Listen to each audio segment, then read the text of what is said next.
Yes, so the collaboration with XLR was an excellent one. We conducted a Power BI workshop with Advanced Excel over a span of 3 days. The workshop was almost 12 hours long in total.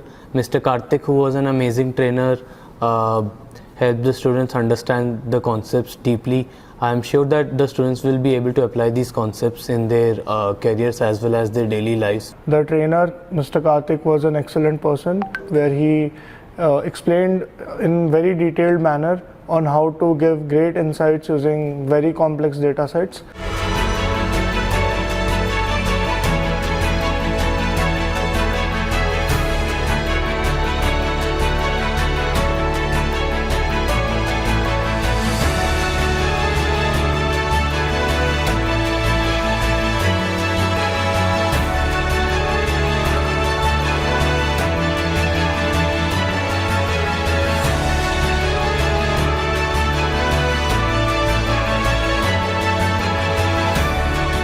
So it was a machine learning workshop. We learned a lot from the course and it was a great experience attending the workshop. The trainer was very helpful.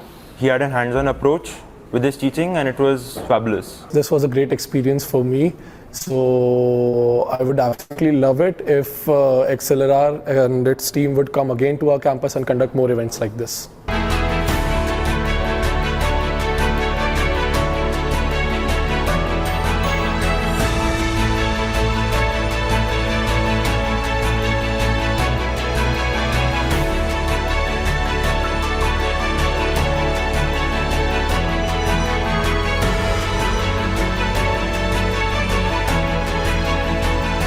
It was a great course and it started from basics and took me to a great extent.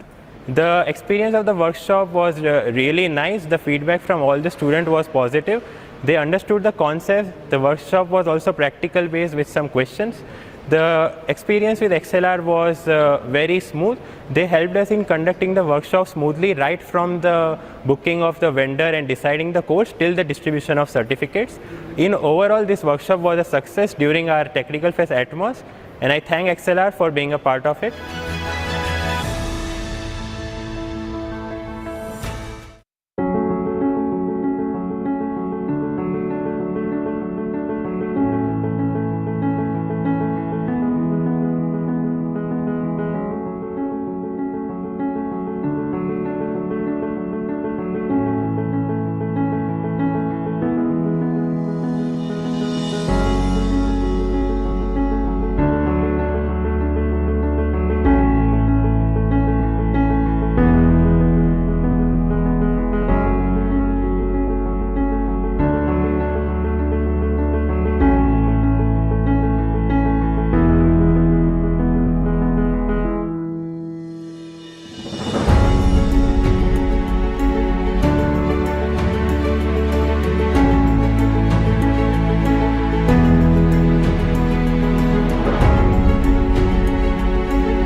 very much interested in learning digital marketing course for a very long period of time, but I don't get a proper platform. So later for my college, I get to know about XLR and I enroll in XLR course.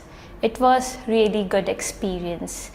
Our course has been taken by Mayur sir, and he was very good teacher. He not only focusing on theory part, he's doing how real digital marketing works, and it was in total very good experience. I get so much of knowledge. Here they not only focusing on study, they are also conducting different exam to test our knowledge, and as we are giving the exam, so to appreciate our work, they give certificates for the toppers, and along with the certificate they give hampers.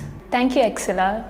Recently, I was searching for digital marketing courses online in Google, and I came across XLR, and I attended a digital marketing course which was for 15 days.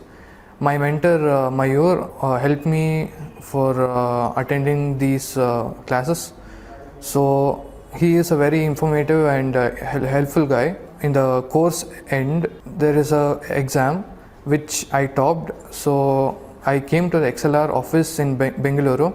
This digital marketing course has helped my career and my skills to develop, and the certificate has helped my company to join. Thank you, XLR. I came to know about this course from my college. Actually, it was this is very nice. Here, ChatGPT online because he's teaching for me for AI generative and agility. We are using this technology more. And after finishing the courses, I came for collect the certificate. I seen the classroom faculties. Classroom is very nice. After the completion of exam, they will give gift and certificates. Thank you, XLR, for giving these courses. I learned a lot from this.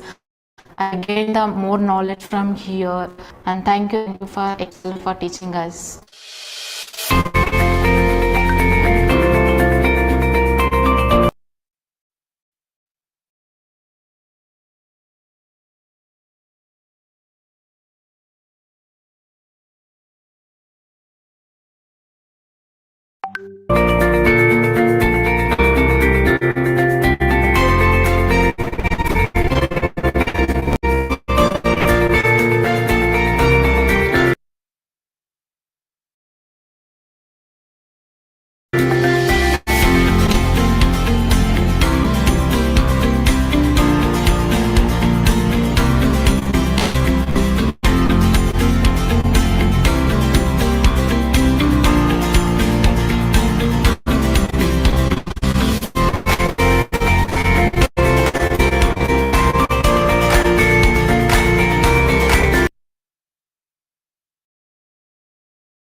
I'm Arjun, and I'm studying in Swami Vivekananda Institute of Technology College. And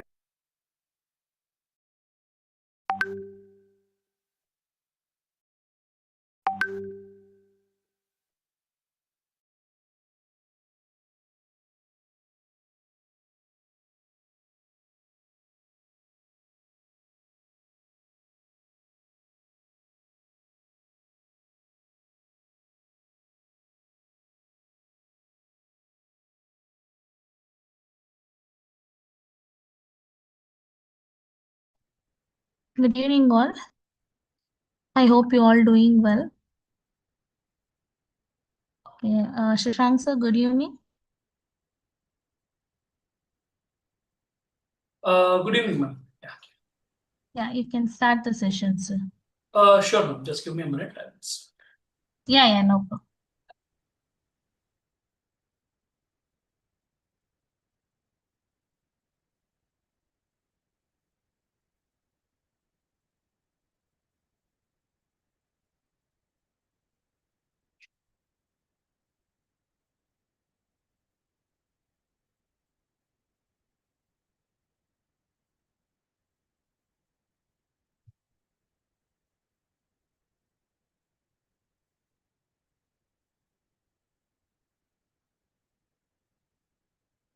Right. All right. Yeah. So good evening, everyone. Welcome to day 8. Yeah, good evening, everyone. You can see a lot of good evenings. Okay, good evening, good evening, good evening. Yeah, it's good to see you guys. All right. So let us, we were discussing about the chatbots yesterday and how these chatbots, who are basically AI agents, right? So we were talking about that, right? So let me share my screen. Okay. We'll continue the discussion.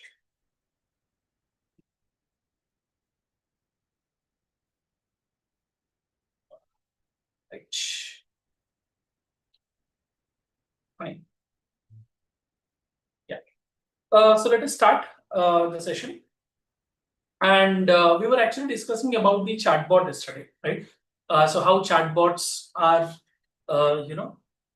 called as an AI agents, right? And we've also discussed that, what is the difference between, chatbot and assistants also. So let us see that in a bit more detail as well, okay? And, a few people were asking that, sir, we are not aware of chatbots. So for that also, I've just told you that whatever assistant you're going to see in a particular website or any application, right? You will see this kind of robotic symbol.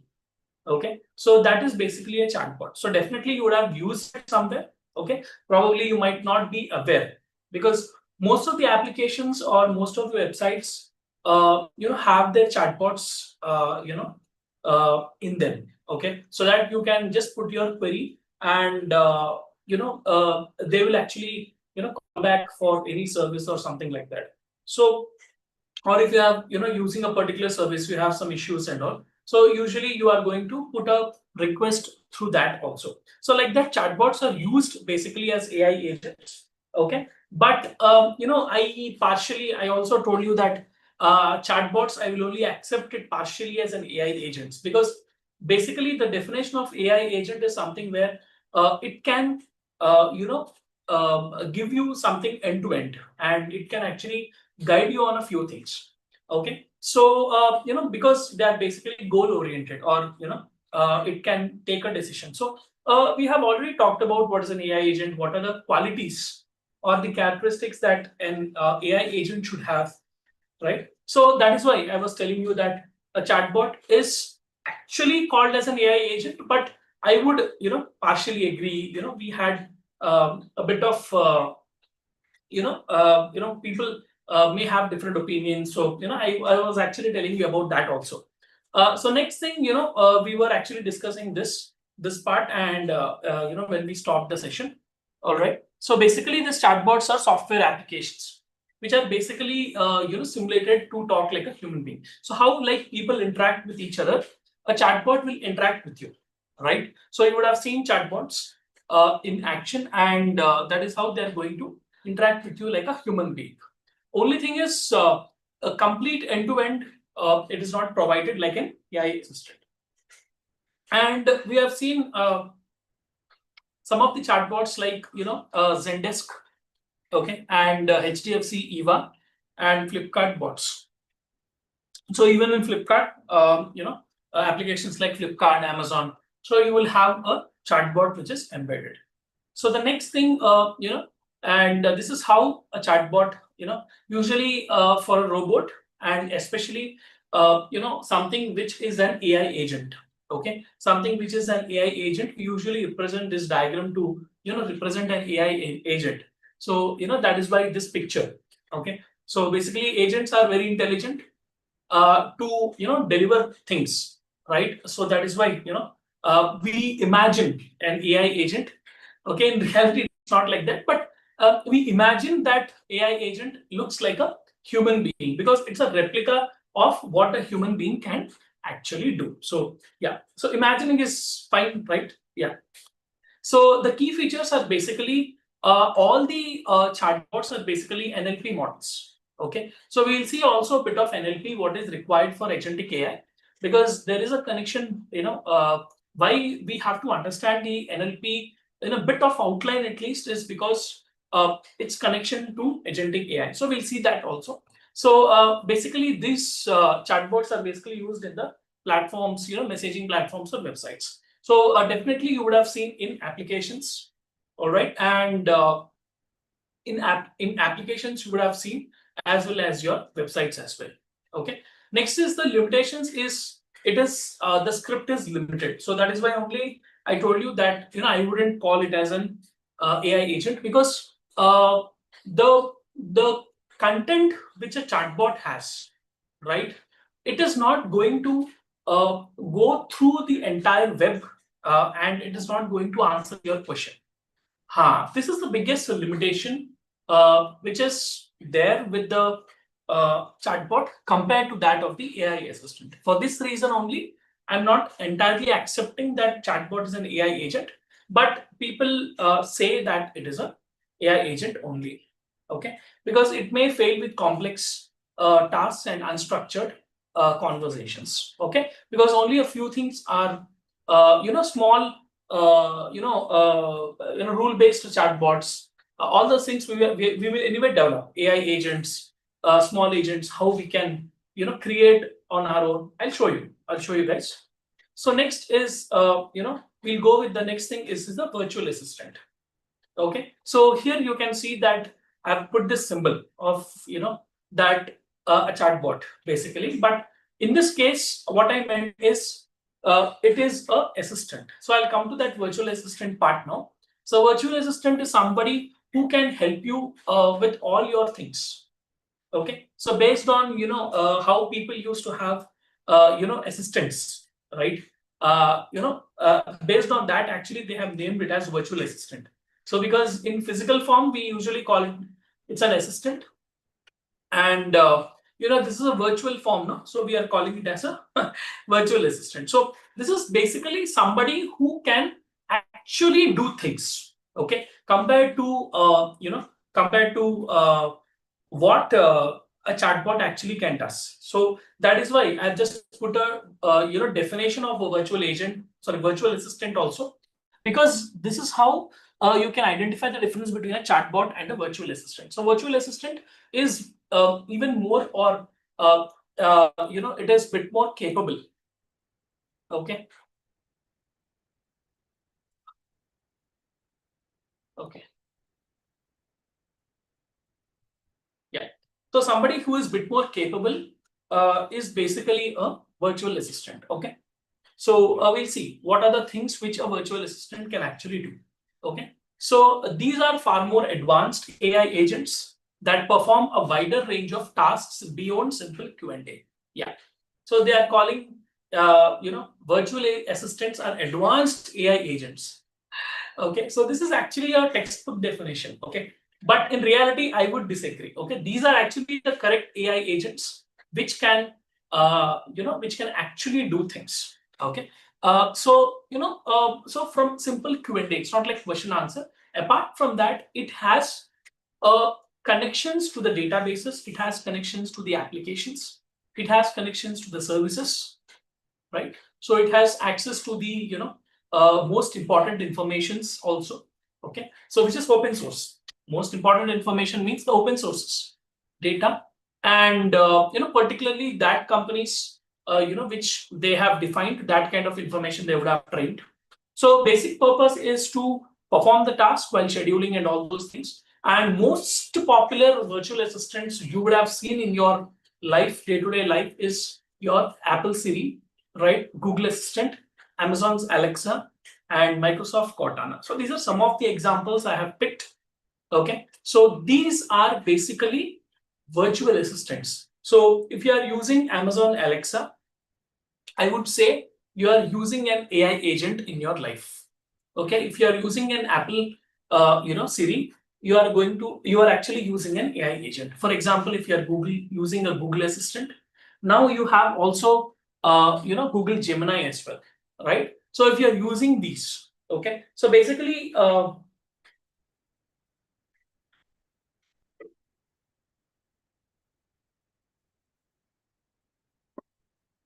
yeah.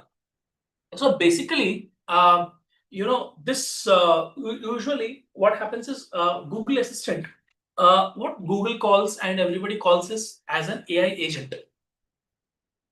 because all assistants are basically agents. But you have something called as a Google Gemini. So Gemini is also called as, apart from an AI agent, it is also called as a generative AI tool because it also generates the content. Now you would have understood the link between an generative AI and an agentic AI. So you can see, the difference between them. Even the Google Assistant can actually do a search for you, right? But why it is not called as a generative AI tool? Because it will not generate anything. So now again, there is a confusion again. So the confusion is, sir, if we ask something, it is telling no. That is not generation. Whatever is there in the web, it is giving you. That is not generation. That is what I'm telling you. When I said BERT model also, many people were asking, sir, it is giving something. No, it is not generative. No, it is not giving anything. It is actually classifying.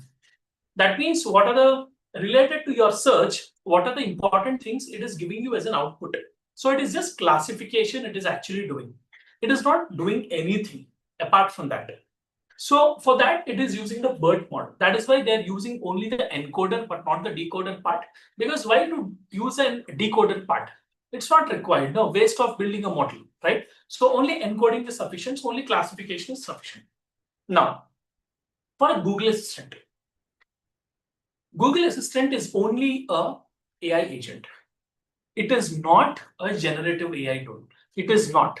Why? Because Google Assistant only gives information what you have asked for. It searches the web. So it is not generating anything on its own. But your Google Gemini is a generative AI tool along with the AI agent because it generates new content. That is why it is a generative tool. So I hope you would have understood. So that is why I say there is a lot of connection between, they are one only. See, people have just separated them as generative AI and agentic AI or AI agents, but they belong to one family. It is all clubbed together. It's not. It's just one family. Okay. So why far more? Because see, people ideally want all their AI agents, right? Not only just do a certain task, but also things to do things even more, right?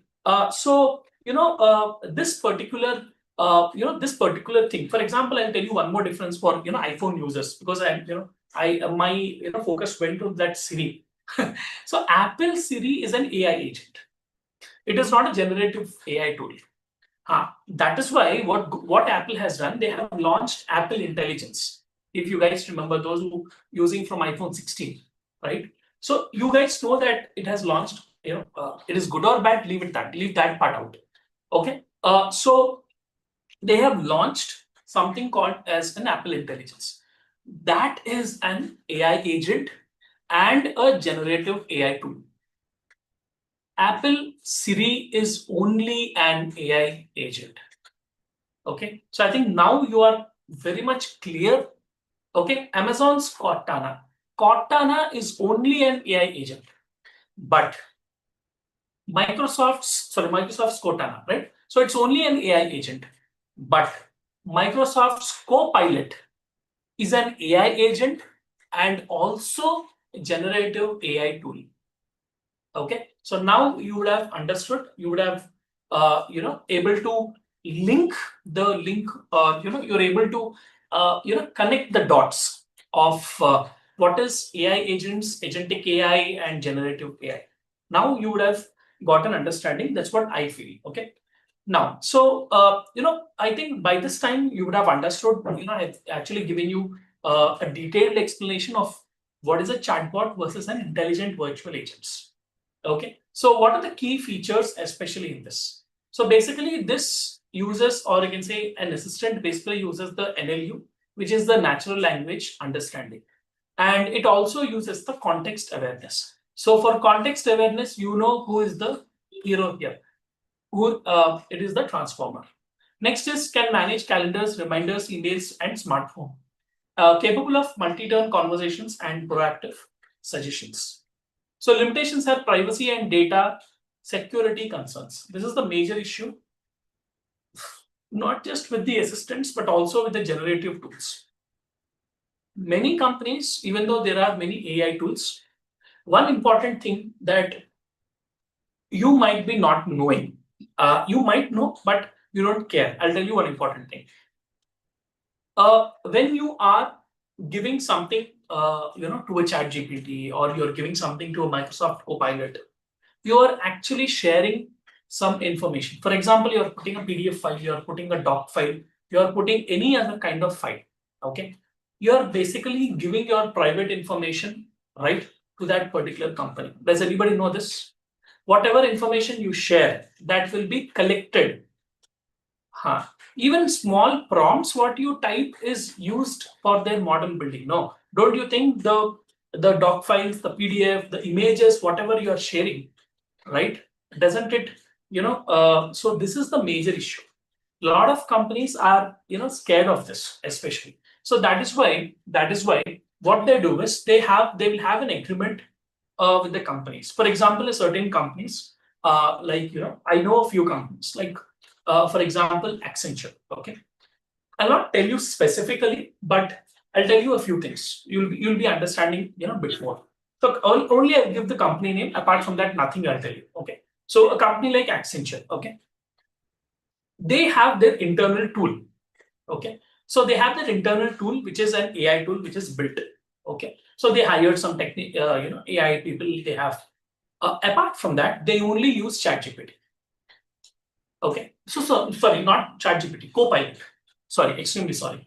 They only use Copilot. So they have their own, AI tool which is built. Okay, even that name I'm not going to tell. Okay, if you want, you can Google search it. It's up to you. But I should not give all the internal information. So companies like Accenture, they have their internal AI tool, and they use only Microsoft Copilot. Why? Because the internal tool what they're using is built by them only. So it's like their own tool. Okay, fine. The second thing what they're using is Copilot. Why Copilot? Because they have their team, especially who are using Copilot, that particular team is tied up. The company is tied up, but especially with that Microsoft team. Okay, so they're tied up with the Microsoft. So that is why they're using Copilot. So now, what will the deal be? Is the information what we are sharing inside Copilot, that should be kept private. So they will have that legal terms and agreements. This is the main problem of using an AI tool.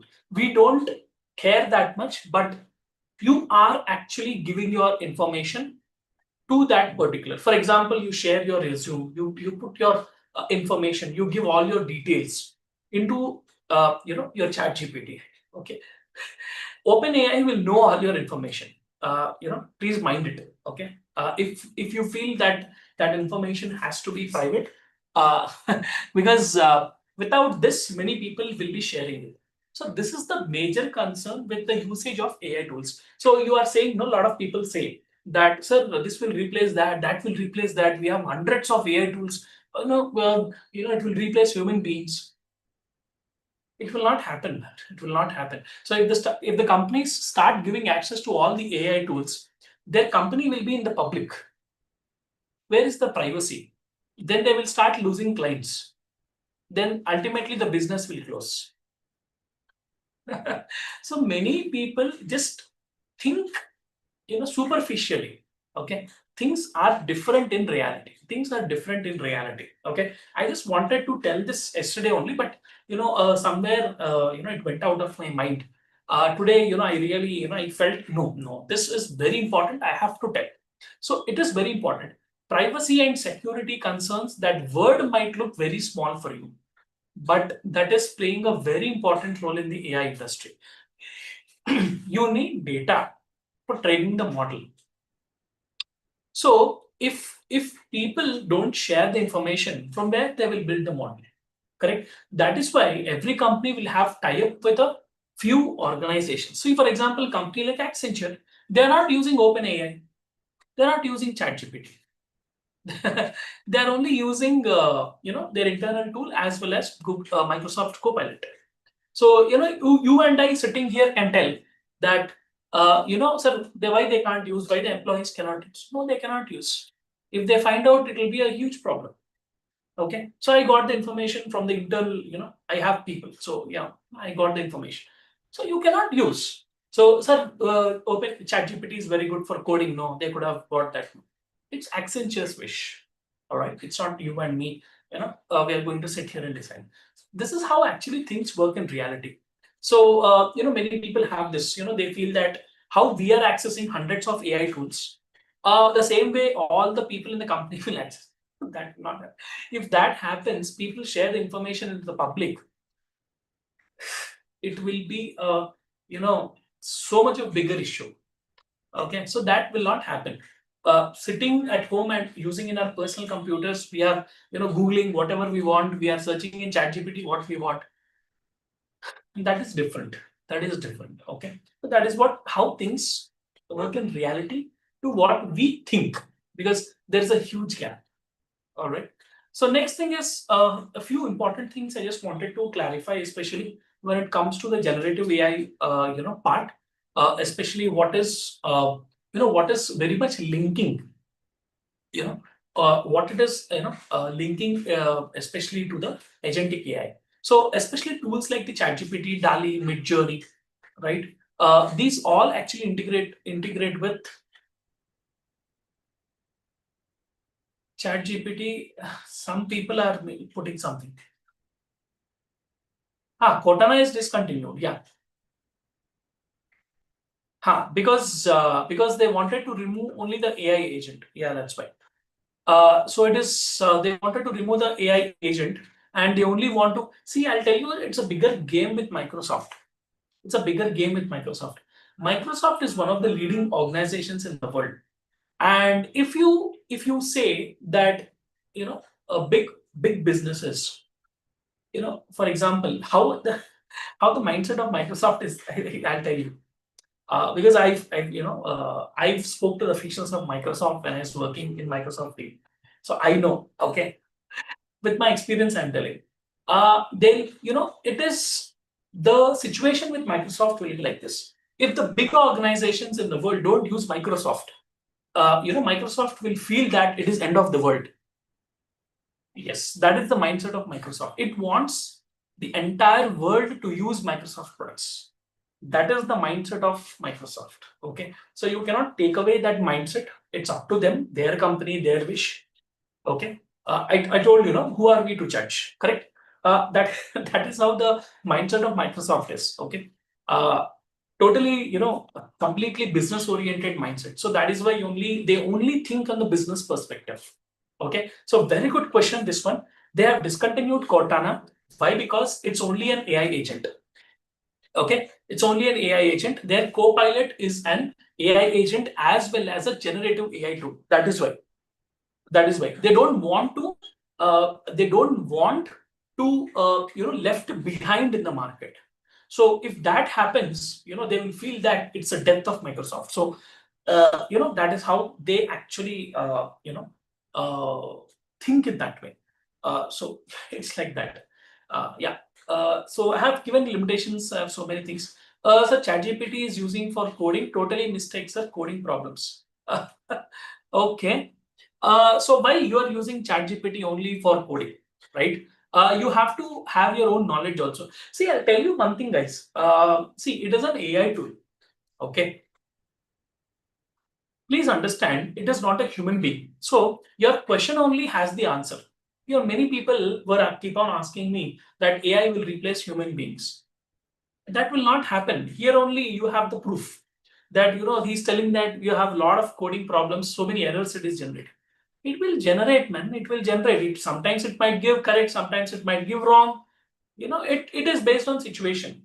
Okay. So my advice is, I don't know, you have coding background, Rajeshri. Rajeshri, yeah. You have coding background when you are actually taking a code. Okay. So without coding knowledge, you're taking a code from ChatGPT and you want to implement it. God should save you. Okay. But if you have coding background and you're taking the code and you're getting mistakes, please use your brain to fix the errors. Okay, please use your brain to fix the errors. Human has given us brain. Okay, so it functions far more superior compared to any AI tool. Okay, so if I'm taking a particular code from ChatGPT, for example, to train any of my sessions, I go through the code 100 times, 1,000 times to check any errors are there, because I have some knowledge. I'm taking a code. So see, for example, I'm not that good at Java. Okay, so I don't take any Java code and try to find out, because I don't know Java. But Python, R, everything I'm good at, especially things related to data science and AI. So I will take whatever I know, correct? And since I know, I can see what it is giving, correct? No, I have eyes, I have brain. So I can see that what it is giving. Please fix yourself. Please fix the code yourself. You know how to code. Somewhere it is giving you mistake, you can fix it. What's that? That is why only you can only rely on AI tool only to some extent. I think people are misunderstanding the usage of AI. I think they want to just aram se sit and AI to do the job. That will not happen, man. Those who are on that mindset, please come out. Okay, that will not happen. It only will help you. You have to use your brain. I have corrected code which is given by ChatGPT some 1,000 times. I have far more knowledge compared to what ChatGPT is giving in the code. I was able to correct multiple times. That doesn't mean ChatGPT is wrong. It is an AI tool. You cannot blame ChatGPT. You cannot blame ChatGPT. It is just an AI tool which is training on coding, and it is giving you coding. Use it, modify according to your knowledge, and that's why I told, if you don't have any coding knowledge, let us say you're taking a code from ChatGPT and it is giving error, then definitely God should save you, because you don't know coding. You're taking a code and trying to fix the code. That is not possible. You should know, then you can fix it. So that is my advice, because I also take the code, but I go through the code many times. I go, I check each and every line of code, because I know what functions will do what, what output will do what. So I know I'll check it, I'll check it, I'll check it, I'll check it. Every line, every line, every line I will check. Then, only I will, run it, because sometimes whatever it is giving, we just use it, okay, and we don't know what it is happening. So yeah, so that is why we should use our knowledge. So your question only has your answer. Okay, so I think I've given you so you just use common sense. That's it only. Just use common sense to because even Google's, sorry, what is it? Gemini. Yeah, Google's Gemini also generates code. Okay, but sometimes it gives nonsense. Okay, so sometimes it gives nonsense. Yeah, I have generated through Gemini also many times, and sometimes you feel that what is this bullshit? Okay, so it is like that. Please listen to me carefully. It is like that only. That is why never rely on AI tool for everything. Use your brain. Use your brain. Okay, so 100% don't rely on any AI tool. Take the help of AI tool for doing certain tasks, which is absolutely wonderful, because AI is helping you a lot.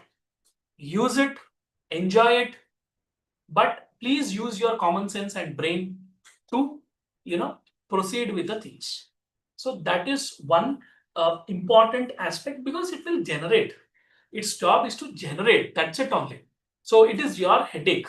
That's why I think I've seen this in ChatGPT also. They just mention that please verify important information. Okay, so whenever I see that, I it triggers my brain. Okay, oh correct, yes, yeah, I have to verify. So this ChatGPT only is telling to verify. Okay, so use it, enjoy it, but please be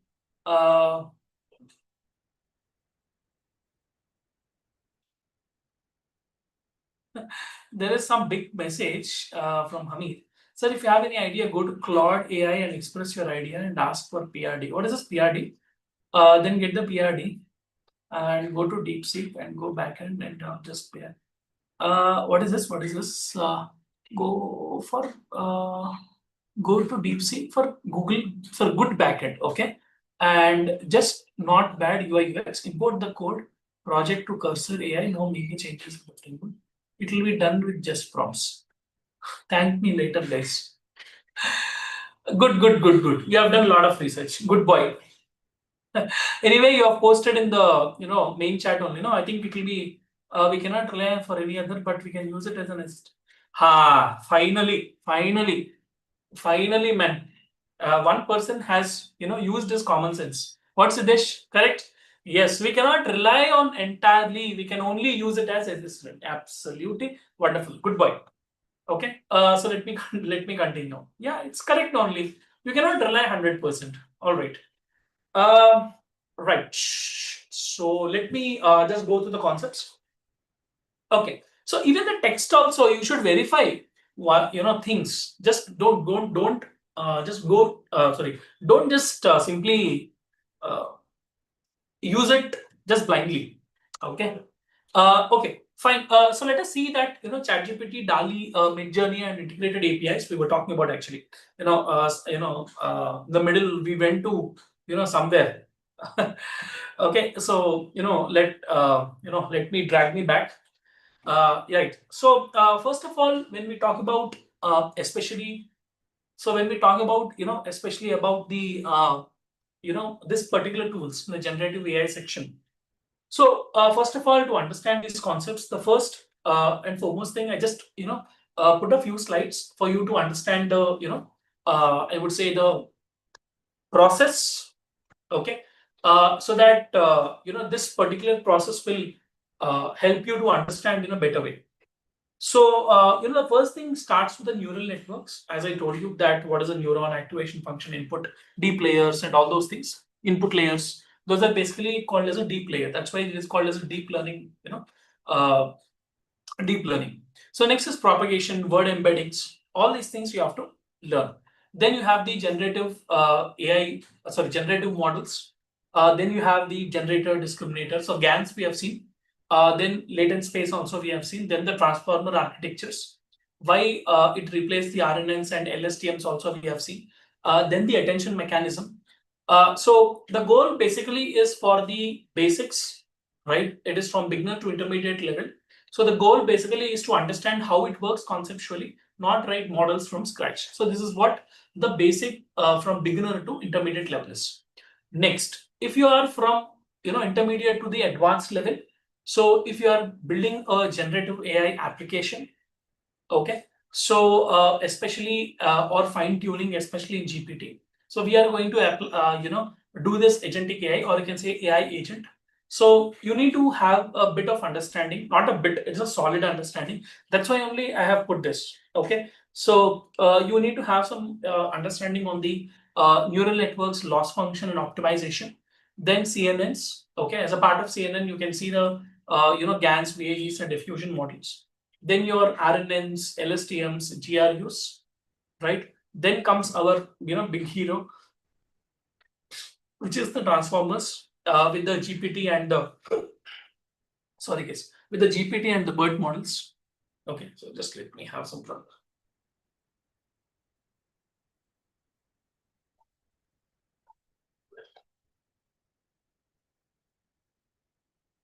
All right. So then the transformers with the GPT, BERT, and all, right?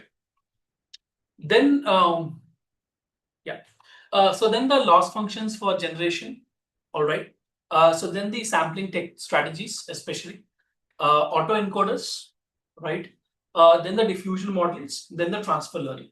So here in this, our goal is to customize pre-trained models or build lightweight models from scratch. So this especially we are going to do. Okay, so building some AI agents. Okay, simple agents only we are going to build. Okay, because we cannot do very high level advanced agents, because it requires a lot of things to be done. Okay, so I'll come to that. Okay, so next is research and innovation, which is the far advanced level. So you need to have an expertise, especially in the field of optimization, this generalizations and all those things. Then the even from the scratch of mathematical foundations, linear algebra, probability and statistics, information theory. So all these things it is required. then the architectural design, as well as paper reading and reproduction. So these are some of the things. So this is the research and innovation. You need to innovate or contribute to the state of art. So this is the high level. Now, let us see what is a LangChain. Okay, so this is one of the very important applications. Okay, so we can build an AI agent in a LangChain. Okay, so we can build in LangChain. So 2 or 3 applications we will use. Okay, for building an AI agent. Okay, so simpler ones I will show you. For building an AI agent. Okay, so the first thing is, let us see what is a LangChain first. Okay, I have a question. Okay. Yeah, I was actually asking about you. Sorry, about this. I mean, you just replied now. Product requirement document, detailed description of application or website which can give a perfect prompt for AI to generate a desired code without more bugs or more errors or bugs. Okay. Limitations, please. Limitations means disadvantages of merits. Already discussed, Ravani. Finally, we are near building stage. Yes. Yeah.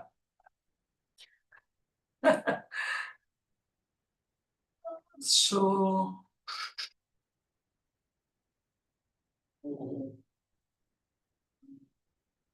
okay. Not much of questions. Just okay. So let us now, try to understand what is a LangChain. Okay. So basically, LangChain is a framework. Okay. So like how we are using the transformer. So basically, this particular LangChain will help you to design a framework. Now, this is basically, designed to build applications. Okay. For example, to build the applications in OpenAI's GPT, Anthropic Claude, Hugging Face, Transformers, and more. Okay. So these are some of the areas where the developer can build applications using the LangChain framework. So this is the main idea behind using the LangChain. So unlike just calling an LLM through a single prompt, what a LangChain will actually do is it is going to call out multiple prompts at a single time. Okay, so that is the caliber of a LangChain application. Okay, so LLM is basically a large language model. I've mentioned there. You can just see. So all your ChatGPT, all these things, OpenAI ChatGPT, all these things, basically your Copilot, everything is basically an LLM model, large language model. So collecting LLMs to external data sources. Okay, so using tools and APIs. So APIs are application interface. Then maintain memory for chatbots. Build agents that can reason and act step by step. All right. Now let us think of a LangChain as a backend AI engine that makes LLMs usable, scalable, and integrated into complex applications. So once you have built inside something like a LangChain, so you have many applications or many frameworks in which you can build an AI agent. Okay, so many companies have many tools which can actually be used. Okay, and LangChain is basically one of them. Okay, so what are the key components, especially this LangChain supports for some of the applications, for example, like the OpenAI, your Hugging Face, and this Cohera, Anthropic, Google Palm, etc., and so on. So basically, this can be integrated for multiple things. Next thing is the prompts will be actually used like this. Okay, so this is just a simple example of how you can write a particular piece of code using the LangChain. So I'll come to this particular part in a bit. Okay, next is the chains. Okay, so here it is basically a particular chain, for example, like a pipeline. So one step after the other. So it's a prompt, then model, then the output. This basically combines the logics of LLMs. All right. So here we have the LLM chain prompt, right? And then your LLM application. So simple sequential chain, multiple LLM calls in for a sequence. Then you have a retrieval Q&A chain. Okay, so this is how an LLM actually is used inside a LangChain. So LangChain is basically a chain of sequences or a chain of I can say multiple things in one particular order. Okay, or we can say in a particular sequence or an order that will be easy for to understand. So next is the agents. Basically, we can build a few agents inside the LangChain. For example, like for searching in web, doing calculations, retrieving of files, and using of the APIs. Okay, so like that, we can create a few agents inside the LangChain. So next thing is the tools. Okay, so we have some external tools. For example, Google search, right? So it is actually one of the applications is in the LangChain. Then you have the Python REPL calculator, file search, and web scraping. So web scraping is nothing but taking information from the web, okay, to do some analysis. So next is the memory part. To support the context-aware conversations, LangChain allows chatbots to maintain memory history using the. So there are three things. One is the conversational buffer memory, conversational summary memory, vector store retrieval. So these are the three kinds of memories what the LangChain actually uses. Next is these are the documents which a LangChain can actually read. Okay, so it can read PDF, CSVs, docs, web pages, Google Drives, Slacks, SQL databases, Notions, right? So it is a different, different things which can be done. Next is retrievers and vector stores. So here you can see that it can actually use the semantic webs or semantic searches, right, by different embedding and vector stores. So some of the stores basically are the Fias, ChromeDB, DB, and Pinecone, right, Viviate, and Redis. Names are bit different and off. So Fias, okay. Next is the LangChain ecosystem, and this basically integrates well with the OpenAI Hugging Face, and you can read the REST, Streamlit, Gradio. Streamlit and Gradio are one of the more used deployment applications actually. Even the LangServe is used, but Streamlit and Gradio are most famously used deployment applications. So weights and biases, MLflow. So this Pinecone, Chroma, and all are basically used for the LangChain ecosystem. Now, before going into what is NLP and what is the link between so API is nothing. Full form of LLM, large language model. I've showed So already I have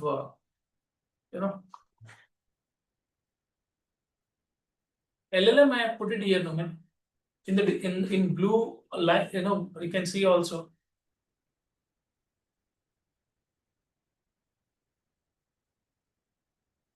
You can see there large language models. So basically, these models are to train on the data. Seventh point. Hamid, please explain. API is nothing but an application interface, man. How you open your mobile phone and open Flipkart app. That is an API. Okay. So application interface is nothing but the front-end application which a user can see. You know that Flipkart is working, right, with a piece of code in the background. Okay, so what you are seeing is the front end. That must be chatbots. Okay, so that is what an API is, an application interface. For example, like you can see the front end of an application, right? And definitely you know that there is a backend code which is written, which will allow this particular front end application to work. So without that, it will not work. I think you are pretty much aware of that. Correct. So what is the seventh point? I didn't get. How will I know what is the seventh point? You've removed it. Okay. UI is nothing but user interface. Front-end application is the front end which you can see, which is actually designed using the different tools like Visual Basic and all you can use. So I don't think I'm actually teaching you about front end, back end, and all. So this is getting a bit of out of the box. But okay. You have doubt, it's fine. Okay, so definition of chatbots, I already told you, what's a chatbot. So chatbot is nothing but just an interactive agent. Okay, it's basically an AI agent according to rules and regulations, but it is basically just an interactive. It's just like a Q&A agent. It is not like an assistant. It's not that intelligent as a virtual assistant. So I don't know, you're asking about chatbot now. Probably it was there in your memory. Probably you would have remembered. All right, it's okay, no problem. Yes, so any other questions?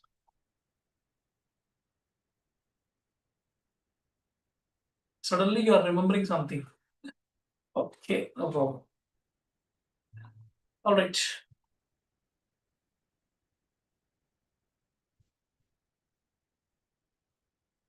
Yep.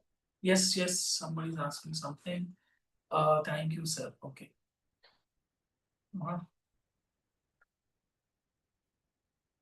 API key. I'll get you to that. Just wait. I'll tell you. So API key is nothing but, for example, if you are using any OpenAI integration with any application, if you are building one, you need the API key. Yeah. So you will only get the API keys, especially in the premium versions of the applications. So for a free version, if you are able to take, it is good. It is able to integrate. But I don't think it will. I don't think it will actually integrate. That is actually creating a link between your OpenAI as well as your front-end application. For example, if I want to link, for example, here, see, this particular slide I have mentioned, LangChain actually integrates well with the OpenAI. All right. So, now, if you want to, right, integrate this OpenAI with the LangChain, you need to provide the OpenAI's key. I'll tell you about that OpenAI AI key. Yeah, this was I was asking how are used for. Yes, sir. This is what was. No, this was which I was asking. You have to put like that. Okay. Grammar sentences are very important. You are going to use generative AI. So yeah, be careful, man. I was asking how the API keys are used for integration. I'll show you, Amit. Yeah, I'll show you that. So you have to take the key. You can pick it. I'll show you. You have to go to the OpenAI website. You have to log into your account, and you have to pick the key, and you have to put that key in a document file. Sorry, a text file. Yeah, there's a procedure. I'll tell you, and then only you can integrate it. Was okay. Fine. You were trying to change something, but it's okay. No problem. No issues. What are retrievers and vector stores? Explain again, sir. Where exactly it is? Somewhere I've seen. Yeah. I think back. I think here only, right? Where is it? Yeah. Retrievers. Correct. So basically, retrievers. See, this vector is nothing but something which to hold a certain value, something which holds. Okay. So probably you would have heard about. I'll tell you one particular one word which is, we usually use in PySpark much. So yeah, it starts with vector. Okay, so basically vector is nothing but which holds things together. Okay, so these retrievers is basically used to retrieve things, and vectors are basically used to store or retrieve together, or to keep or hold things together. For that we are going to use. Okay, right? Any other question?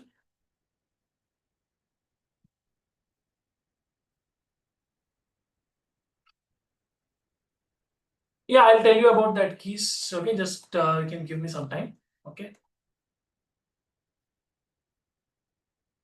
All right.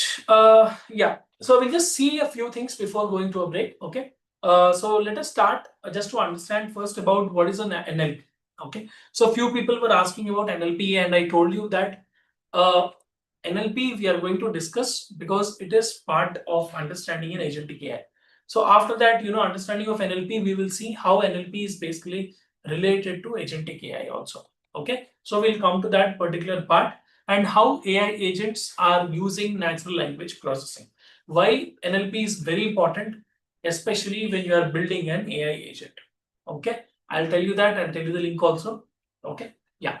Now, basically, when you talk about natural language processing, it's a field of artificial intelligence. Okay, so especially why NLP has come up, because it is basically a way to analyze an unstructured data. NLP is a type of model building or analyzing of data or data analysis, especially for unstructured data. So what is unstructured data? Something which cannot be put inside rows and columns is an unstructured data. Something which can be put into a table is basically a structured data. Why NLP, we are calling it as NLP analyzes unstructured data is, right, NLP uses textual data or text data.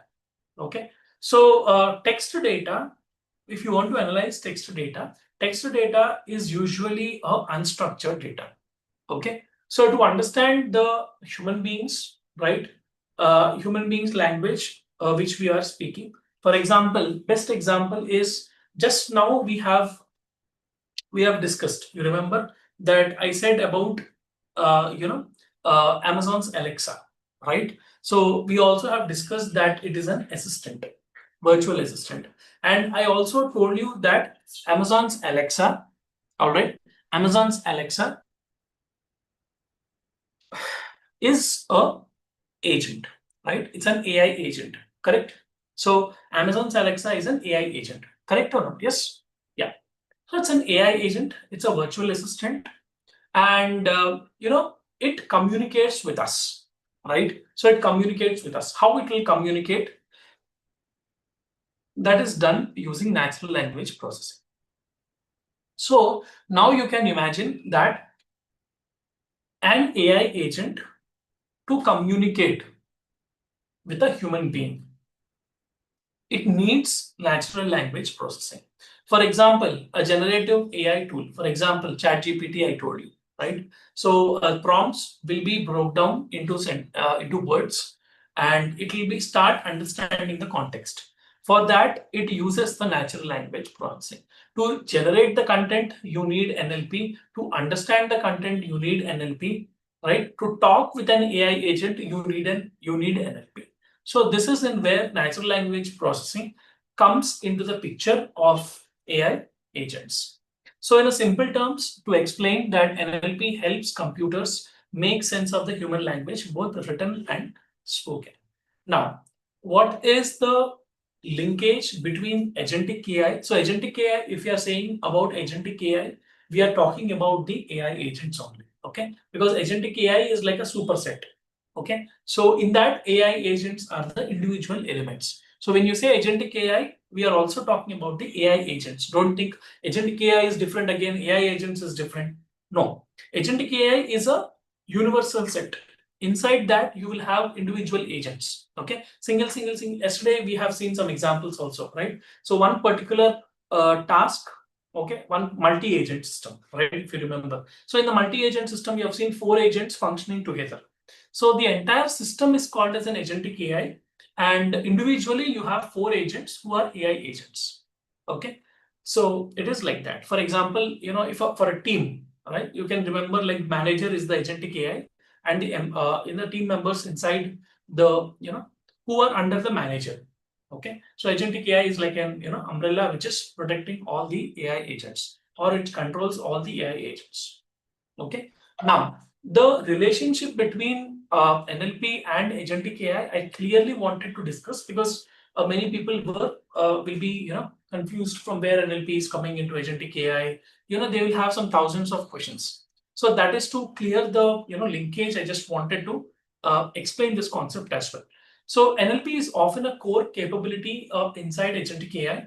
An agentic AI system can use NLP models to understand user instructions or process text data. Yeah. So for example, your Amazon's Alexa, you speak, right? It will hear what you are speaking. Okay. It is not a human being that if you speak something, it will understand. What it will do, it will convert your speech to text. Yes. I don't know how many, I think many people do not know this. It will hear and it will convert your speech to text. That is why only I am telling you that you should properly speak with subject and predicate and grammar. Because it will put down into textual data. Then that text will be analyzed using natural language processing. Then that particular agent, AI agent, will check in that particular model, because it will break down using natural language processing and it will analyze using the NLP models, and it will return some particular information because you have given some you have given a particular prompt to get the information back. So when you have given something, it will try to convert into text from speech to text. Then it will break down into words. It is going to apply all the NLP models. So what are the models it is going to apply? We will discuss. So it is going to apply your NLP models. It is going to understand from the model that what you have asked. It will gather the information, and again it will get information in the form of a text only. Okay, clearly understand. It will get in the form of a text. Now, from there, it will convert from text to speech. That is why first what we talk, it will convert from speech to text. Then after that, it will convert from text to speech, and that particular answer what it got from the model, it will read it out to you. This will happen very quickly because it is an AI agent. So it will do things very faster. So that is why if your prompt is very clear, it will be very easy for the AI agent to break down and to understand in the context with the help of a transformer and answer you back. Yes, if the text is bit of complicated, without proper grammar, proper things, it will not understand properly and it will say that I couldn't understand what you're asking. Okay, so that is how it is going to convert first, then it is going to apply the NLP models, natural language processing, then it is going to get the answer. From there, it is going to convert back from text to speech, and it will read it out loud for you. That if you have asked what is the current temperature, right, in Bangalore, so or somewhere, right, some place, Hyderabad, Bangalore, Mumbai. So if you ask what is the current temperature in Bangalore, right, so this also, it will take a split of a second to get the answer back. Why? Because it has to apply these NLP tasks. Okay, so then it will convert again from text to speech and it will give you the answer. So this is the job of an AI agent. If it is communicating with a human being, whenever the communication happens for an AI agent with a human being, you need a natural language processing. Without that, you cannot, an AI agent cannot communicate with a human being. All right. So for example, self-driven cars, right? So for example, you're sitting in a car, right? So for example, you say to the AI agent that please turn on the music, please put this song. It is going to put that song. How it is putting? Sir, it is understanding our language. So a lot of people, tell this answer. Sir, it is built to understand our language.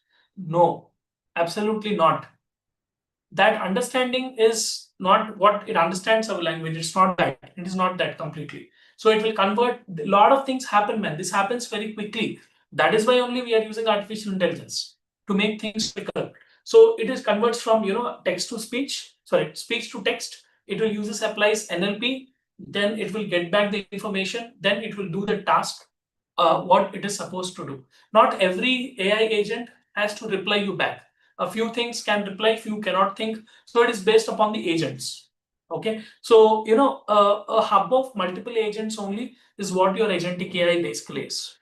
Okay. So, for example, a personal assistant agent might use NLP to parse your email. Please schedule a meeting with Alex next week. So use planning logic to find available times and book the meeting. Use tools, example, calendar API to act autonomously. Then in other words, NLP gives the agent language skills. That is what I'm trying to tell you. While the agent broader architecture gives it agency, the ability to plan, decide, and act. This particular thing, an agent has the capability. It has different things also, apart from using the NLP. So you can say that NLP is a part of agentic AI or an AI agent's life. Okay, in the life cycle of an AI agent, NLP is a part of AI agent's life cycle. Okay, so I think now it is a bit more clear. Okay, so yeah, so many questions. NLP is natural language processing. What, I mean, seriously, you have put seriously this much happens, you're thinking, yes, it will happen. So NLP is a technique that helps AI to understand and generate human-like grammar and phrases. Yes, absolutely. Without natural language processing, that AI agent will not understand you. So you cannot use an AI agent. For example, that AI agent is not built. Let us say that AI agent is not built with communicating with a human being. Okay, not every AI agent is built to communicate with a human being. Okay, even though it is not communicating with a human being, still it has to use NLP to understand the text.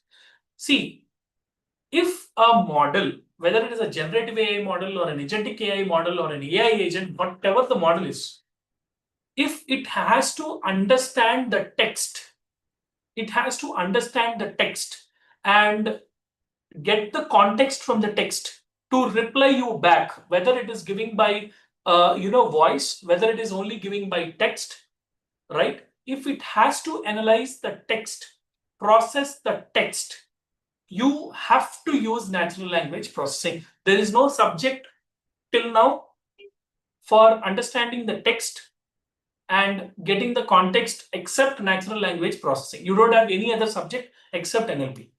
So you have to use natural language processing to understand the context in the text and to understand that what is the important things what you're asking. I told you also in the first, when we were discussing about the generative AI part and how ChatGPT is giving you the reply to the text also. So it is using the natural language processing as well as the models which it is on built, which it is trained upon. Okay, so this is the outline of how things happen. We'll quickly go for a break. Okay, it's already 8:10. I also need a small break, please. I'll come fast. Okay, short break. Yeah.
All right.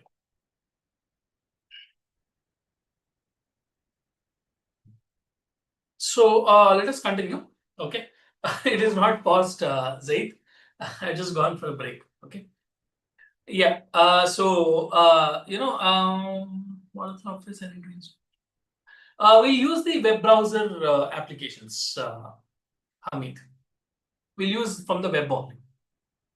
Okay, you need not install anything. Yeah. I'll tell in detail anyway. Yeah. So it's not just that simple task. It will take some time for doing that. Okay, so slowly we'll go through step by step. Okay.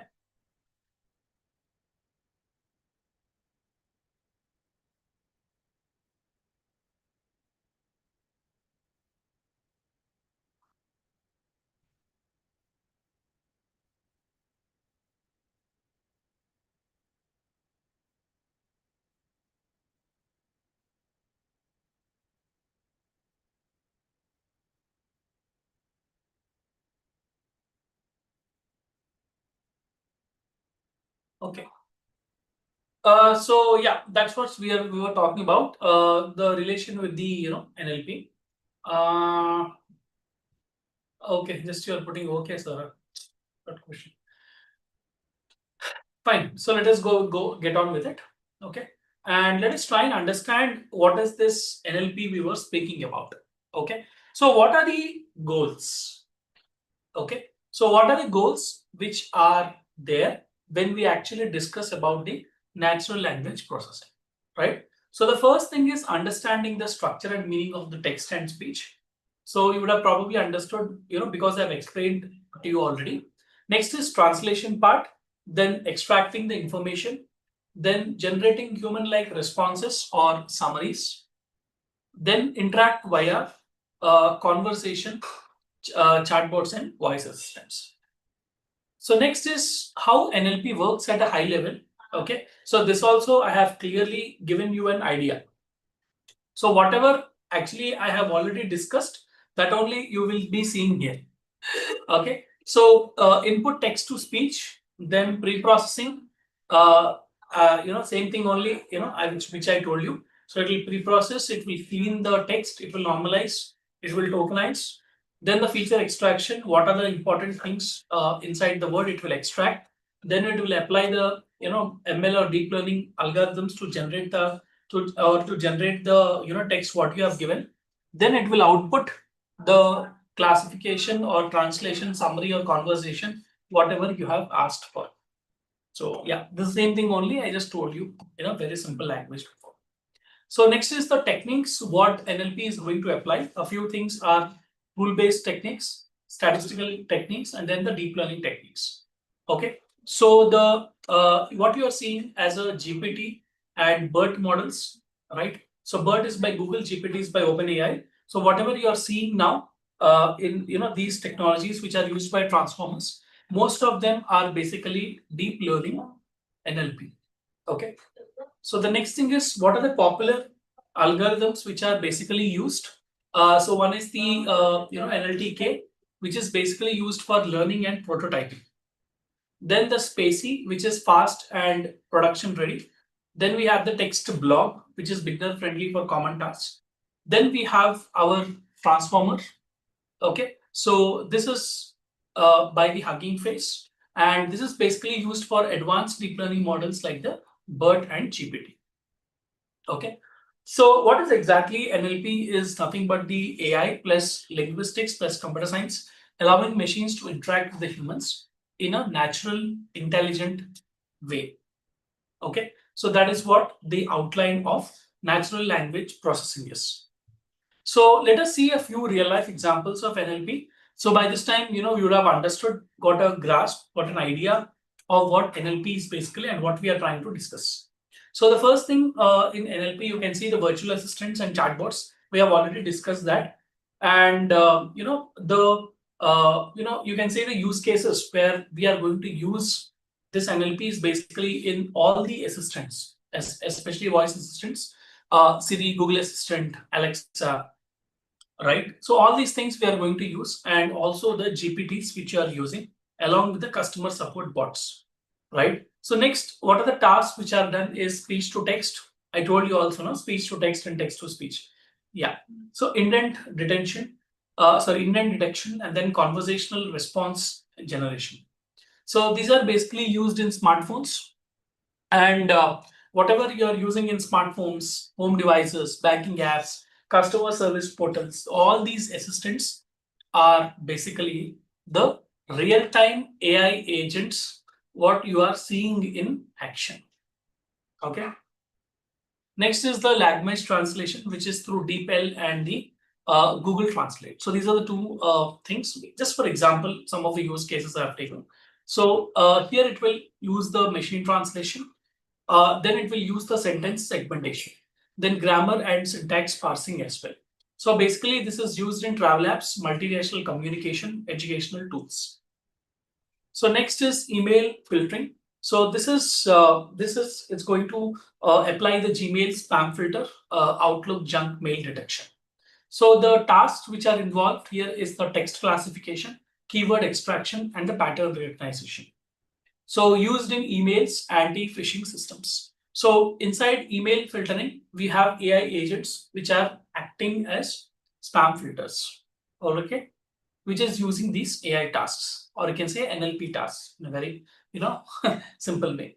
Next is sentiment analysis. So again, inside Amazon's or any e-commerce, right, especially classifying reviews as positive or negative on Amazon, analyzing these tweets, you are going to have an AI agent inside, right, which is going to apply these NLP tasks such as tokenizing, sentiment scoring, and opinion mining. Okay. Next is auto correction and predictive text. So here your AI agents are basically your smartphone keyboards, then Gmail Smart Compose. And here we are going to see the NLP tasks like the language modeling, next word prediction. You have seen this auto correction, right? All correct, auto correct feature and all. So this is basically predicting the next word through probability and NLP models. Then spelling corrections, then typing interfaces, emails and chat apps. You are going to see these applications. So all these things are basically, you can see AI agents in action. Okay. Next thing is speech recognition. So we have YouTube auto captions, even Zoom transcription. We have it in Zoom also. Google voice typing. So Zoom transcription. What is happening? It's an agent working inside. It's an AI agent who is actually translating. So definitely, since it is translating from speech to text, you can imagine that what it is using. It is going to use NLP. Okay, which is speech to text conversion and sentence segmentation. So here it is going to use the NLP. Next is accessibility, content creation, and virtual meetings. So next is a search engine. So you can see the Google search, Bing, right, and DuckDuckGo. This is one more search. And inside these things, we have AI agents in action. And those AI agents apply these tasks like the query parsing, keyword expansion, name entity recognition. So these are basically used in the relevant searches, search relevances, voice searches, and ad targeting.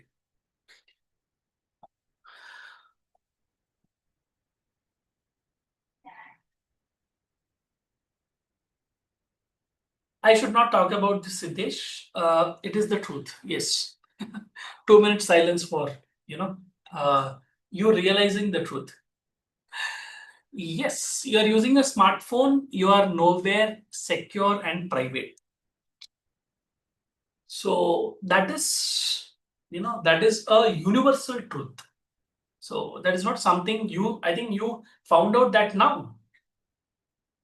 Google knows the location where you are. Applications knows the location where you are. They have their access to their your private information. Your data is not secure. Who said it is secure? It's not secure, no. Even we had a lot of issues with this also with with this what to say one lawsuit also was filed for Google on this also. like people were concerned that, wherever I go, whatever I do, Google knows. But you are using a smartphone for your own convenience. So, you have nobody to blame. So don't use smartphone. Problem sorted. Okay. That's it. So who doesn't know this? Yes, Hamid. That is what correct. Who doesn't know this? But we are just ignorant. Am I correct? We are just ignorant. We just keep a blind eye. We know that all our information is in the public. Okay, it's not private. Nothing is private anymore. But see, that is how, for example, you purchase a particular mobile number at one place. Okay, let us say you purchased in one shop. How your mobile number is going to banks, this company, that company, they call you for personal loans, this loan, that loan. You never got, you never got it out.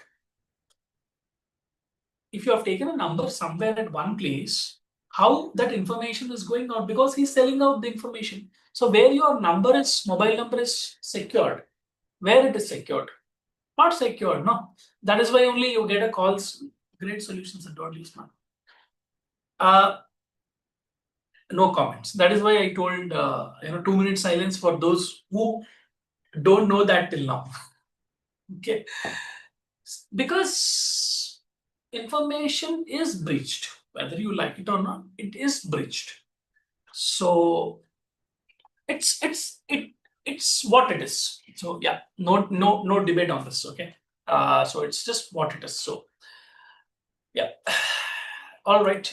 So next is the text summarization. Okay. So next thing is the text summarization, and examples basically are the news apps showing the bullet summaries. Then it is basically the NLP task. What is applied is extractive, abstractive, and summarizations, and the sentence rankings. So these are basically used in legal tech, journalism, edtech. It's not only that.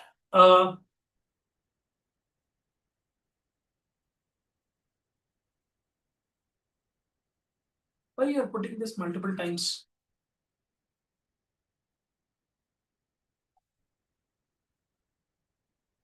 Okay. I don't know why it is showed again. Okay. All right, fine. So yeah. So next thing is resume screening at HR. So there you can see applicant tracking systems. Okay. So here we are using the NLP tasks like the keyword matching, semantic similarity, and named entity recognition. So these are some of the things which is actually applied. Next thing is social media monitoring, and first of all, you guys post a lot of things. I don't know how many of you use, but you guys post a lot of things on social media, and you expect your life to be private. That is what. So people who think like that, again, 2 minutes of silence for them. Okay, because you are posting your information and you're expecting things to be private. Where it will be private? It will not be private. It will be in public only. So especially the social media, where you just brand mentions, customer feedback tracking, trend spotting. So simple example I'll tell you how the NLP works in action. So just to search something in Google, right, and you start getting ads. That is basically digital marketing. So that is basically done. So collected information. So even Google sells out information. So he promotes, that is why only I was telling there was a lawsuit filed against Google. Okay, he paid the compensation also. This was incident, I didn't remind it because I was just not interested in that, because we are knowingly using. So we cannot blame anyone.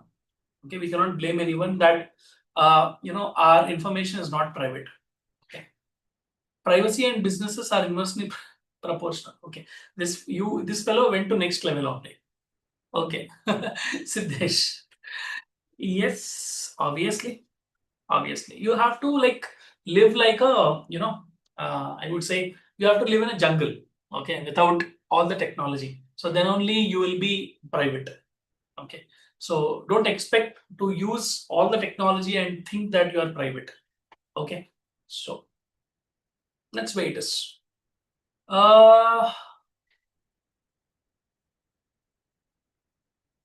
Attendance link. Guys, please, attendance link will be shared to you. Please wait. Okay, in some time. Don't just put messages, attendance link, attendance link, attendance link. Okay. Okay, it will be shared. Please wait. Please wait. Please wait. Please wait. All right. So let me continue. Let me do my job. It will be posted. Please wait. That is what basically it's about the customer feedback tracking, friend spotting. So it's basically social media is something what you have. So sentiment analysis is peak, like it is at the top, particularly in social media. So some things which you like will be reportedly coming in. So you would have to such things in Instagram, Facebook. So that is basically brand promotion, and that is basically making you to use more of Instagram, Facebook, Twitter. So it's basically a brand promotion, and it is basically usage of promotion of digital marketing.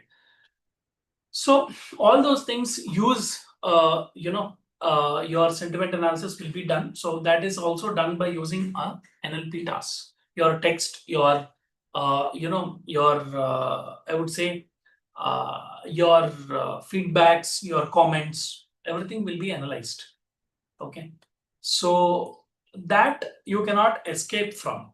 Okay, so that you cannot escape from. So that is actually part of that is actually part of this sentiment analysis and your AI. So that cannot be taken away from you. Okay, yeah, you have to accept it. So next is let us see a few basic NLP tasks. What because many people might be new to natural language processing, right? So you might not even heard about the name. So there are a few things. First and the foremost thing is basically the NLP. Sorry, in NLP is the tokenization. So tokenization is like a ABCD for writing sentences, right, in English alphabet. So it is it's not just tokenization. All the basic tasks are like learning alphabets for writing English language. So you can basically see that breaking down into small words or units is basically called as a tokenization.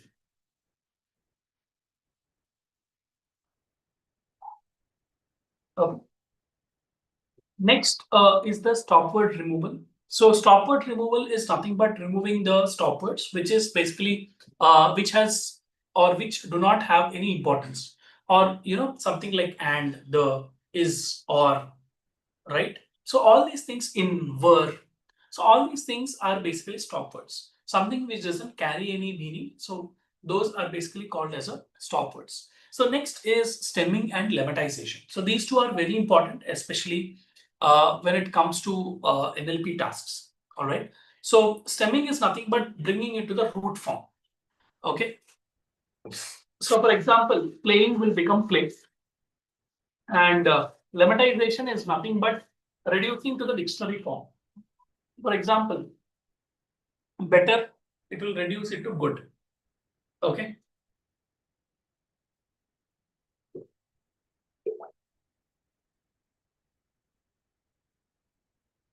Next thing is parts of speech tagging.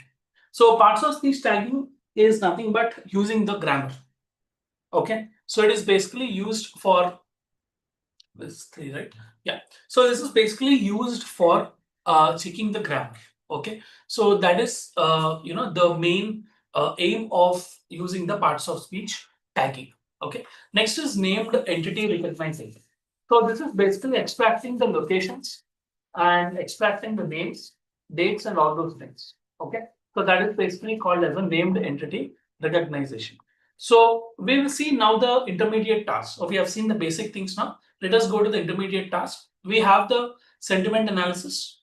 All right. So I told you about product reviews, customer feedbacks, all those things basically come under the text, sentiment analysis. Understanding the emotions of the person for a certain thing. whether it might be a social media post or whether it might be a product review. Next is text classification. So classifying the text based on the information, because here also if the mail has to be classified or spam or ham, you need to analyze the text data, right? So once you understand the text data, then you will be able to you'll be able to figure it out that whether that particular text is a spam or a ham. Next is language modeling. So predicting the next sequence of words is what basically the language modeling is. For example, like the GPTs, what you are using, ChatGPT. Then you can also know the autocomplete feature. You are already aware of it, right? Next is the topic modeling. So discovering abstract topics in a collection of documents and especially using the LDS.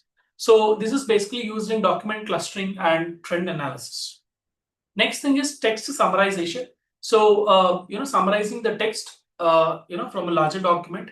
They're basically used in news apps, legal documentation. So you can see this also in your mobile phones, with who are using AI chips. So next we go to the advanced tasks, right? So these are the categorizations, right? So basic, intermediate, and advanced. So in the advanced, you will see the machine translation. So for example, translating from one language to the other. So that is basically an advanced task. Okay. Next, this is used in Google Translate. So you can see this Google Translate feature and multilingual chatbots also. Next is question answering. So here you will find direct answers to questions from documents. Okay, like the search engines. Okay, and the AI assistants who are the agents like the ChatGPT and Alexa. Next is text generation. So you can see the products generating new text, for example, stories, essays, like the GPT models, and content generation, code generation, and chatbots where it is used in. Next is the speech recognition. Okay, and converting audio to text and vice versa. So used in voice assistants and transcription tools. So I've given, I told you also about this voice assistants also, how they're going to convert your audio into text, or you can say speech into text, and again text into speech. Next is coreference resolution, detecting when different words refer to the same entity. For example, Alice went home, she was tired. Okay, so text summarization chatbots is what it is going to do. Now, this is what some of the cutting edge, okay, which are at the fourth level of NLP. One is the emotion detection. So, for example, real-time detection, whether you are happy, sad, or all. So that is basically advanced level of what you can see using NLP tasks. So used in mental health monitoring and chatbots. Next is intent recognition. So understanding what the user wants is one thing. So booking a flight. So this is basically done by a conversational AI. So you converse at the same time. It will do the things for you also. So simultaneously that will happen. So that is basically that is basically an intent. Yeah. I will send you. Okay. Surya, no posting of attendance. No. It will be posted by the admin. You have to mark at that time. Please don't do it.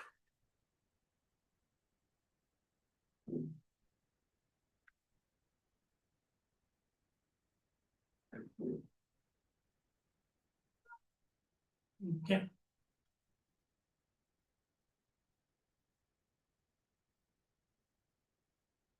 Sure. I mean, we'll do it. We'll do. Oh, we are coming to the almost end of. That's why you're asking. Okay. All right. Yeah. So that is what the intent recognition is. Next is the conversational agents or dialogue systems like the ChatGPT and the virtual assistants. So it can run multiple turns of conversations. Okay. Right. So next is the information retrieval IR. So fetching relevant documents from a large corpus. I think corpus you might be knowing. Corpus is nothing but like a database, right? So all the information will be stored inside a corpus. Okay. So like the information retrieval, like how the search engines do. From a huge knowledge database, they are going to pick the relevant information which you have asked for. That is only we are calling it as a classification task. Next is semantic similarity or paraphrase detection. Okay. So for this, measuring how similar two texts are, like the plagiarism checking, that is which is going to be it's a kind of an AI agent. So now let us see, we have discussed about what is tokenization, right? And let us see that in action now. That you should ask the admin only, not me. I think ma'am will be there. You have to ask ma'am or sir, Amar sir or Rishmita ma'am.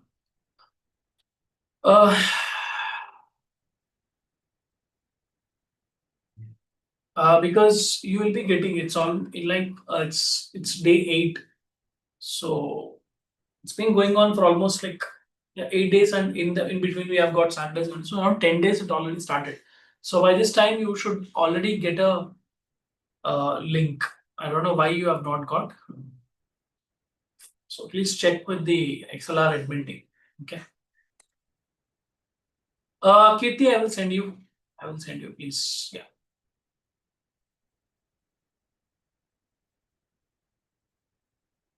Okay.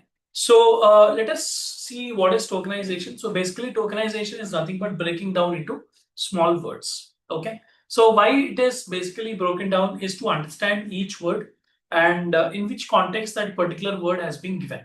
So to understand this, it is going to break down into different words. We have also word tokenizer as well as sentence tokenizer also. Okay. So this is the examples of tokenization. Okay. So you can see a message. Okay. So if you see that, hi, I'd like to order a large pepperoni pizza. Okay. So if you just ask this input, it is going to tokenize. Okay. Hi, individually, it is going to space and all those things. It is going to tokenize everything. Okay. So that is basically called as tokenizer. So splitting it into multiple words. Okay. Or that is called as tokens in NLP language. So the intent, the use case is basically the intent is to understand that large pepperoni pizza and order. So based on this, the food ordering bots or the voice assistants order the food. Okay. Next is customer complaint. So I was charged twice for my internet bill this month. So this is what it is going to,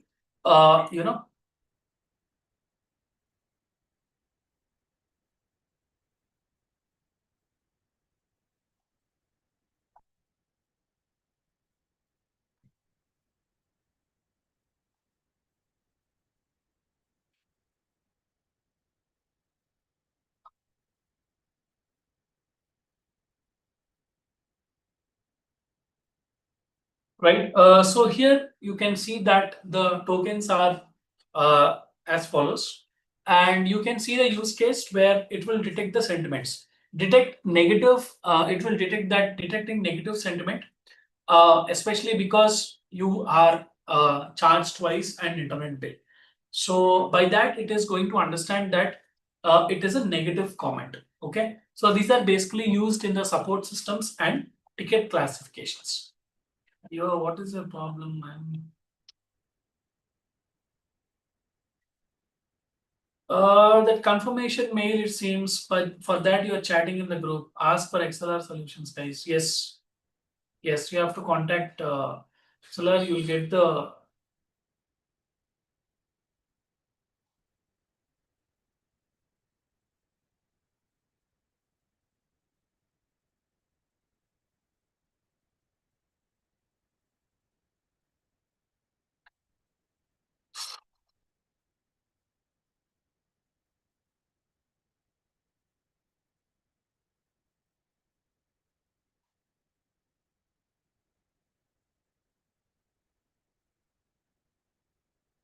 Next is the news headline.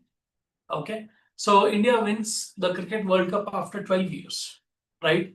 And for this, you can see that if you are using a sentence tokenize, it is going to consider the entire sentence as one sentence. So you can give the word tokenizer as well as the sentence tokenizer also.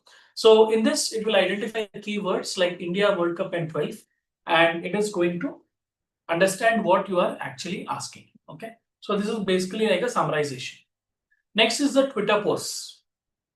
Okay, so it is like a Twitter post now. Okay, so you can use that hashtags and all those things for posting in Twitter.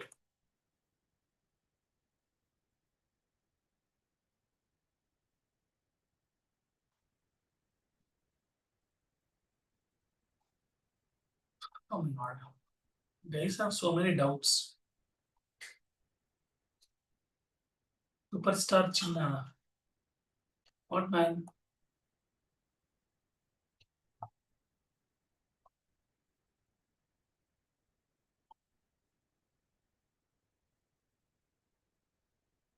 You guys. So you can see a Twitter post. Okay. So like having with hashtag. So probably you are more into social media than me. So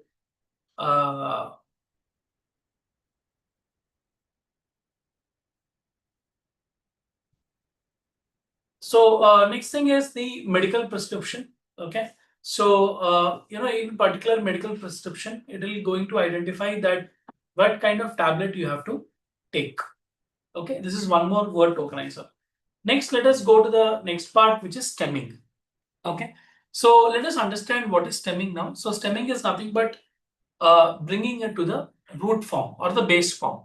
Okay, so chopping off unnecessary prefixes and bringing it to the base form is basically called as a stemming. For example, for playing, played, placed, it will be play, which is the root form. So studies, studied, studying is what study.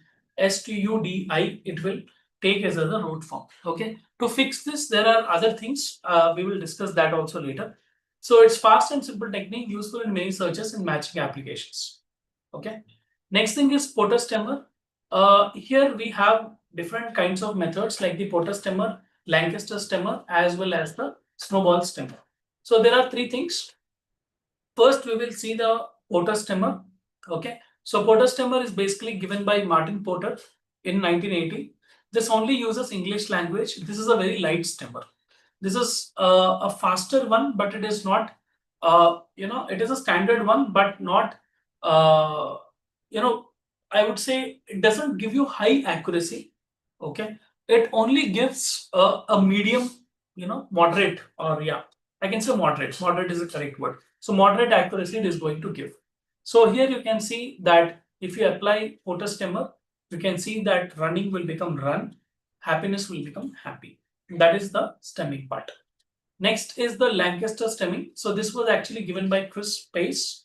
This was also in English, and this is an aggressive stemmer. Okay, when used when strong reduction is acceptable, but can sometimes overstem.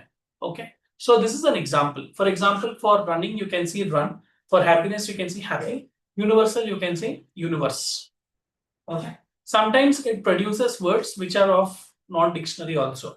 For example, maximum, it will stem it to maxim, which is not a dictionary word. And national, it will stem it to nat, which is not a dictionary word. So this is the problem of Lancaster stemmer, and Porter stemmer and Lancaster stemmer have some problem. Because of this only, we are going to use the snowball stemmer. So this was actually developed by Martin Porter only, but this was an advanced version of Porter stemmer. Okay, so this actually supports multiple languages like English, German, French, Spanish, etc. And this is a balance between aggressive and conservative stemming. Okay, so this performs better. It has much better accuracy compared to that of the Lancaster stemmer and the Porter stemmer. Okay, so yeah. Next, you can see that how a real world example of stemming can actually apply. For example, in Google, if you put running shoes, it will understand that the search engine stems the word running to run.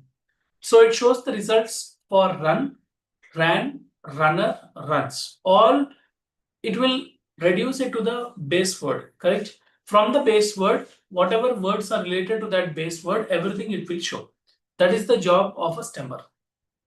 Okay, so what happens with this is it will increase your search, right? So if you search only for running, you might get a less amount of search results. But if it reduces to the root word, from there, if it uses the similar words to that root word, you are going to get, or you are going to retrieve more exact words. Okay, more matches it is going to retrieve.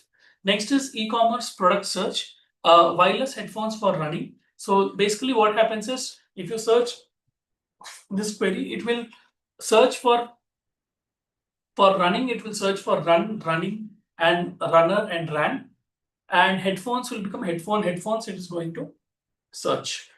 Okay, this will actually help you for finding the relevant searches in the product and in the product recommendations as well.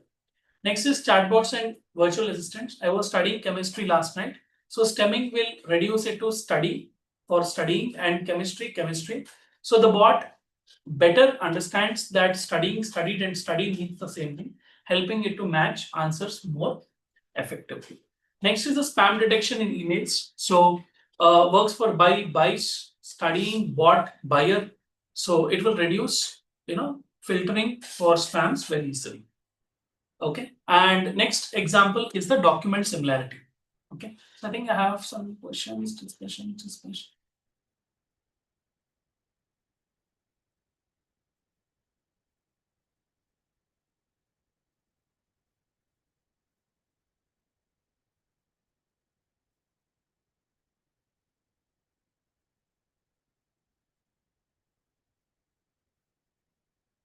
What's the big message you have put?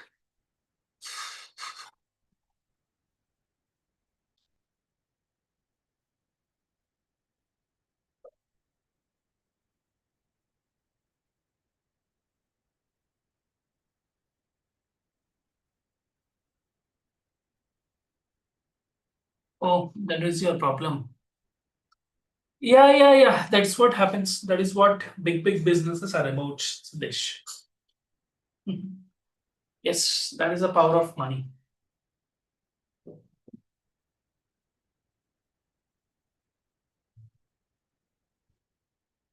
So we'll just stop till stemming. Okay, so we'll finish this and stop. Lemmatization we'll see tomorrow. Okay. Yeah.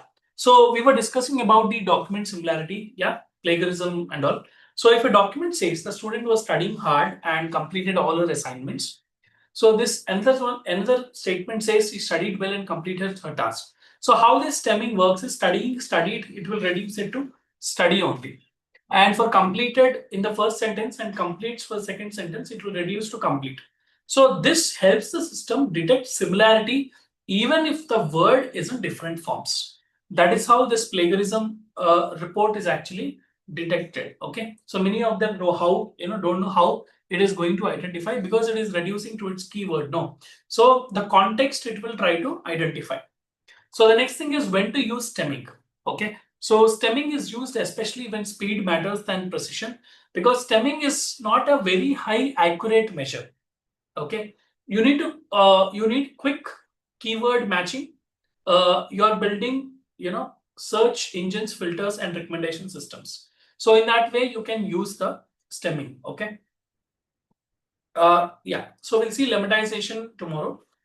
If you have any questions, you can ask me. I'll share the PPT. Okay, just wait a bit.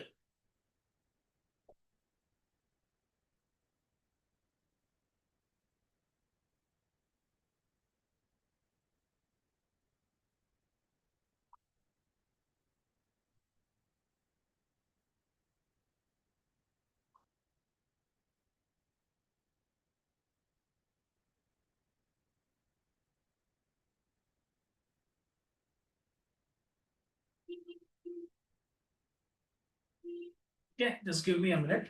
If you have any questions, you can please ask. Okay.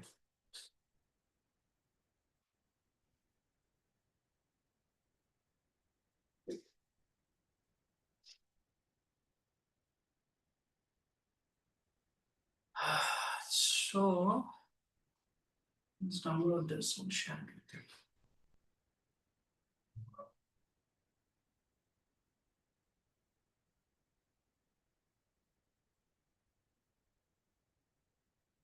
Yeah. I have shared. Please check.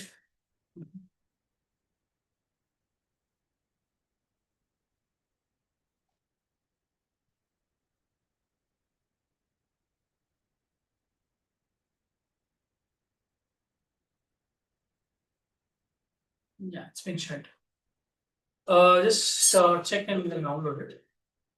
I have a few questions. I have shared Kirti.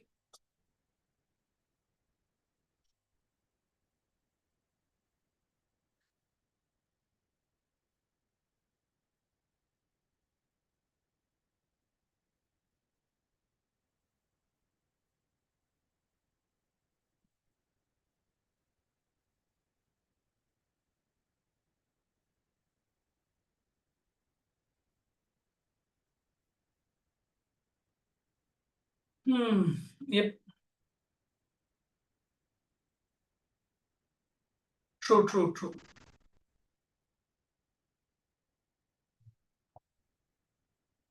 Attendance link will not be shared now. I think it's shared in the chat. You can just look it.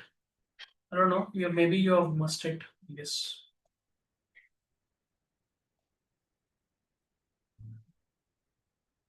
Probably. Yep. Yeah, ma'am has shared actually. All right, is then shared the PPT also. Ma'am, we can wind it up. Yeah, sure, sir. Thank you so much. We'll Yeah. meet again by tomorrow at 7. Sure. Yeah. Yeah, thank you all. As we are done for the day, we are winding up. I have just shared the attendance link once again on the chat. Please mark your attendance, okay? Thank you all. Good night.